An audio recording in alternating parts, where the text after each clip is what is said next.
ಇದೇನಂತ ಗೊತ್ತಾ ಫ್ರೆಂಡ್ಸ್, ಇದು ತರಕಾರಿ ಕಟ್ ಮಾಡಿರೋದು.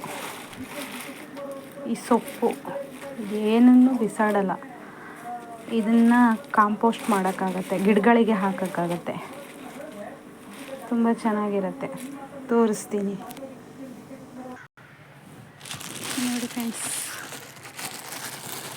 ಇದು ಕಾಂಪೋಸ್ಟ್ ಮಾಡೋಕ್ಕಾಗುತ್ತೆ. ಅದಕ್ಕೆ ಈ ತರಕಾರಿನೆಲ್ಲ ಇದಕ್ಕೆ ಹಾಕೋದು. ಸ್ವಲ್ಪ ಸ್ಮೆಲ್ ಬರುತ್ತೆ, ಆಮೇಲೆ ತಾನಾಗೆ ಚೆನ್ನಾಗಿ ಮಿಕ್ಸ್ ಮಾಡಿಟ್ರೆ ಚೆನ್ನಾಗಾಗುತ್ತೆ. ಮಣ್ಣು ಥರ ಬರುತ್ತೆ ಕಾಂಪೋಸ್ಟ್, ಗೊತ್ತಿದೆಯಲ್ಲ, ಗಿಡಗಳಿಗೆಲ್ಲ ಹಾಕೋದು ಚೆನ್ನಾಗಿ ಬರುತ್ತೆ.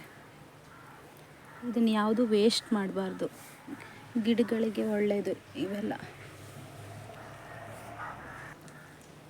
ನೋಡಿ, ಇವಕ್ಕೆಲ್ಲ ಹಾಕಿದ್ದೀನಿ ಕಾಂಪೋಸ್ಟ್, ಚೆನ್ನಾಗಿ ಬಂದಿದೆ ಗಿಡಗಳು.